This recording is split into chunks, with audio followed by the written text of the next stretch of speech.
حضرت عبداللہ ابن عمر رضی اللہ تعالی عنہما جا رہے تھے اور کہیں سے بانسری کی آواز آئی.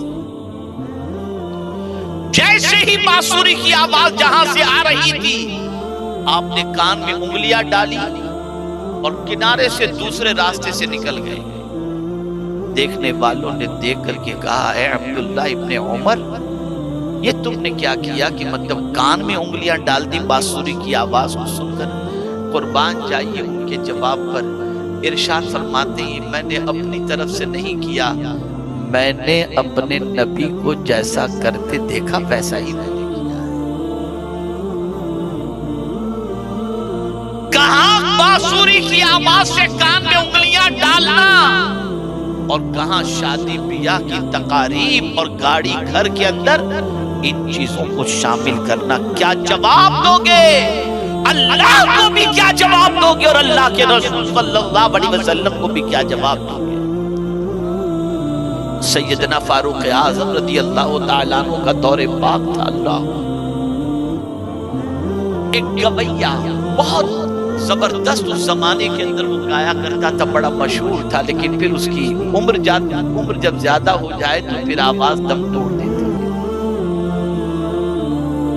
اب کوئی اس سے گانا بھی نہیں سنتا تھا اور اس کی آواز میں وہ چاشنی بھی نہیں رہ گئی تھی.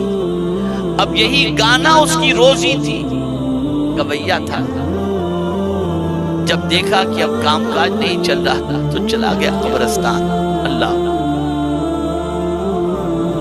قبرستان جا کر کے بیٹھ گیا اور قبرستان کے متعلق بھی ملتا ہے کہ جنت البقیع میں جا کر کے بیٹھ گیا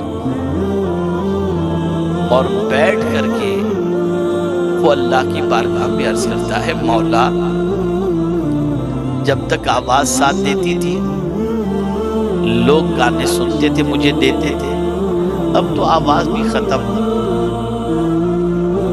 اور اب آمدنی کا ذریعہ بھی ختم، لیکن میرے کریم تو میرا رزاق ہے نا، تو روزی دینے والا ہے، تو قادر مطلق ہے میرے مولا. میں نے آج تک جتنے بھی گانے گائے تھے آج میں سچے دل سے توبہ کرتا ہوں اور میں امید کرتا ہوں کہ اے میرے کریم میرے گناہ کو تو معاف بھی فرما دے گا اور جس طرح دوسرے بوڑھوں کو تو روزی عطا فرماتا ہے مجھے بھی اسی طریقے سے روزی عطا فرمائے گا. اس نے سچے دل سے توبہ کی. سیدنا فاروق اعظم رضی اللہ تعالیٰ عنہ آرام فرما رہے تھے. آواز آتی ہے عمر میرا ایک بندہ قبرستان کے اندر پریشان حال ہے، جاؤ جا کر کے اس کی خبر گیری کرو. فاروق اعظم فوراً اٹھے اور اٹھ کر قبرستان جب پہنچے تو کیا دیکھتے ہیں کہ وہ بوڑھا شخص وہاں پر پریشان حالی میں بیٹھا ہوا ہے. فاروق اعظم نے دیکھا کہ اس کے علاوہ تو کوئی اور نظر نہیں آتا. اس نے فاروق اعظم کو دیکھا تو وہ بھاگنے لگا. فاروق اعظم نے فرمایا بھاگ نہیں میں آیا نہیں، میں بھیجا گیا ہوں. میں آیا نہیں، میں بھیجا گیا ہوں. وہ قریب آیا حضور کس نے بھیجا ہے آپ کو؟ کہا میرے کریم نے بھیجا ہے. تو نے جو توبہ کر لی تیری توبہ کو میرے کریم نے قبول فرما لیا اور تیری روزی کے انتظام کا بھی پروردگار تیری روزی کا بھی اللہ عز و جل نے انتظام فرما دیا ہے. اب تجھے کوئی گھبرانے کی ضرورت نہیں. اس نے کہا میرے کریم نے اتنی جلدی میری سن لی، میں تو زندگی پر اس کی نہیں سنتا رہا لیکن تھوڑی سی پریشانی میں میرے مولا کو میں نے یاد کیا اور میرے کریم نے اتنی جلدی میری سن لی. اے کریم تیری عظمتوں پر قربان، اتنا کہہ کر اس کی روح پر ذرا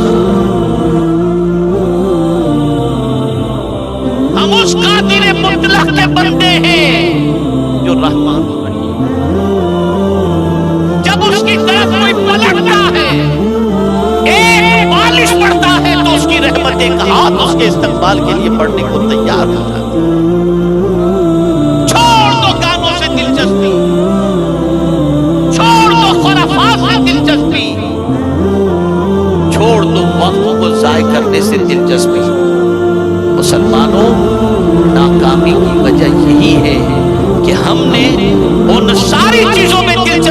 اپنی بڑھا لی، جن چیزوں کی بنیاد پر ہم تباہ ہو جائیں، ہم برباد ہو جائیں۔